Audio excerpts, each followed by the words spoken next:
desde el año 1988, en donde a través de una militancia de izquierda empecé a trabajar en favor de los más vulnerables. Lo hice de una manera totalmente sumergida en una revolución de América Latina. Estuve vinculada al movimiento armado Alfaro Vive, que estuvo totalmente relacionado con el Ejército de Liberación Nacional. Soy la comandante Manuela, que entregó las armas en 1992. Fui exiliada política desde el año 1988 hasta el año 1990 en España, en donde obtuve la ayuda del gobierno español para poder continuar mis estudios y para poder regresar al Ecuador, no solamente ayudándome emocional y psicológicamente luego de la tortura de la que fui objeto, sino también como una profesional lista para apoyar a mi país. En el año 1990 regreso al Ecuador como asesora del ministro de Educación, y inmersa en el proceso de educación empezamos una gran campaña para ir generando a nivel educativo y a nivel de salud una gran revolución de izquierda. Empezamos a meternos en el ámbito educativo, en el ámbito cultural y en el ámbito político, liderando diferentes procesos entre los cuales estaba fundamentalmente destinado a generar una discriminación hacia el varón, una empoderamiento de la mujer, pero también una salida de la iglesia dentro de los procesos, tanto sociales como educativos. Esa fue nuestra meta como grupos de izquierda. Nos tomamos las escuelas, nos tomamos los colegios, nos tomamos las organizaciones civiles, nos tomamos los sindicatos, pero además generamos procesos en donde la división de clases fue nuestra lucha fundamental. Hombres contra mujeres, niños contra adultos. En el año 2000, luego de 1990 al 2000, empiezo a trabajar como consultora. En el 92 dejo las armas y como consultora de las Naciones Unidas gano una licitación con términos de referencia totalmente establecidos para ser la ONG responsable en un convenio tripartito entre el Ministerio de Salud como el gobierno ecuatoriano, el Fondo de Población de las Naciones Unidas y la Corporación Educativa CIDED, de la cual yo soy la representante legal hasta el día de hoy. Un convenio de $6,5 millones que ingresaban al país con el objetivo de desarrollar proyectos de salud sexual reproductiva en el Ecuador que tenían como destinatarios hacer que los maestros entreguen y difundan la anticoncepción en los adolescentes, que las organizaciones de mujeres empiecen a trabajar sobre el tema del aborto y además empecemos a trabajar en el ámbito de salud, la exclusión de los padres de familia en la toma de decisión de los derechos en función de el cuerpo de los niños, es decir, que los niños tengan acceso a la anticoncepción sin conocimiento de los padres de familia, en donde los médicos tenían que entregar anticoncepción y eso deberían darse a través de las escuelas, cosa que hoy ya es una realidad en la mayoría de escuelas y colegios. Todo esto estaba encaminado a generar un gran recurso económico, no solamente para las Naciones Unidas, sino también para las farmacéuticas que nos estaban a nosotros financiando. Y lo tengo que reconocer con mucho dolor y mucha vergüenza.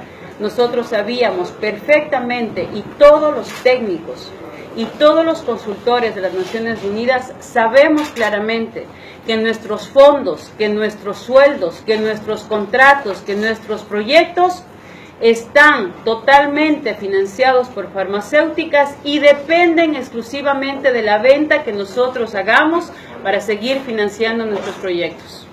Un ejemplo clarísimo de eso es que de un proyecto de $6,5 millones en 4 años, logró el éxito de recaudar, y hasta el día de hoy ustedes lo pueden encontrar en cualquier informe de las Naciones Unidas, Ecuador vende un promedio de $1,5 millones mensuales en anticonceptivos.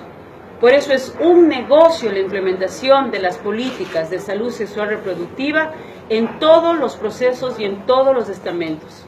Ustedes dirán, ¿y qué fue lo que hizo que nosotros nos demos para atrás? En el año 2004 nosotros somos técnicos, nosotros evaluamos proyectos, nosotros sistematizamos proyectos. En el año 2004 se hizo la primera evaluación de los proyectos de salud sexual reproductiva en Santiago de Chile, organizado por el Ministerio de la Juventud del Gobierno de Chile. En ese gobierno se dijo claramente que más del 50 y pico % de mujeres estaba en la zona urbana con conocimiento y usando anticoncepción, estaban en la zona urbana el más del 70 y más del 53% de jóvenes adolescentes tenía conocimiento del uso de la anticoncepción a través del sistema educativo. ¿El resultado cuál fue? Que antes de aplicar el proyecto, y ustedes pueden pedir el informe y les sugiero que ustedes como senadores lo hagan porque tienen toda la potestad de hacerlo, pidan el informe de antes del año 2000, cuál era la realidad de salud sexual y reproductiva de los jóvenes en Argentina y después del 2015, cuál es el resultado. Yo se los voy a adelantar. Los proyectos de salud sexual y reproductiva, en donde exclusivamente están basados en la entrega de anticoncepción a adolescentes, quintuplicaron el embarazo adolescente. Antes de la entrega de estos proyectos, los jóvenes iniciaban su vida sexual entre los 17 y 18 años. Actualmente en América Latina, el inicio de la vida sexual de los jóvenes está entre los 12 y 13 años. Se ha quintuplicado las enfermedades de transmisión sexual. Antes teníamos un promedio de 5 enfermedades de transmisión sexual. Son informes de las Naciones Unidas. Antes teníamos 5 enfermedades de transmisión sexual en América Latina. Hoy existe un promedio de 30 tipos de enfermedad de transmisión sexual. Antes teníamos enfermedad de transmisión sexual exclusivamente a nivel genital. Hoy las enfermedades de transmisión sexual han mutado a nivel oral, a nivel anal y a nivel genital. ¿Por qué? Por el tipo de relaciones sexuales que estamos impulsando a los jóvenes a tener, en donde el cuerpo es un objeto. Al haberse quintuplicado el embarazo adolescente, viene la siguiente parte, que es: yo ya no quería tener un bebé, entonces tengo que verme abocada a ver una alternativa frente a eso, y empieza automáticamente la campaña de aborto seguro. ¿Cuál es el beneficio de esta campaña? Se los voy a decir. Yo, como Naciones Unidas, vendía anticoncepción a los países a través del Ministerio de Salud Pública. Traemos preservativos a 10 y 12 centavos de las farmacéuticas de la India y la vendemos en nuestros países en América Latina a un promedio de 25 y 30 centavos. Traemos pastillas abortivas y ustedes pueden revisar las páginas web de Aborto Seguro y de las comadres, que son quienes difunden el aborto químico aquí. Lo venden a través de internet, lo difunden en todos los canales, inclusive a nivel telefónico, y ellas entregan aborto químico que traen de la India a $4 el paquete de pastillas, y acá ustedes lo van a encontrar a $12 y $14. Si ustedes entran a la página Aborto Seguro, las comadres en Argentina, ellas les indican a las jóvenes inclusive cómo abortar.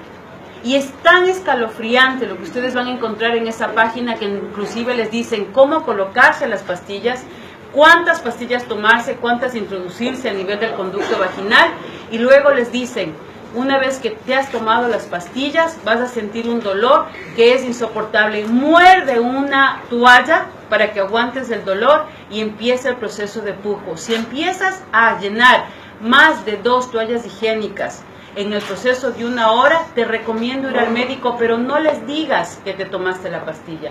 Por eso es el aborto confidencial. ¿Cuánto ganan en cada pastilla? Ganan más del 100% por pastilla.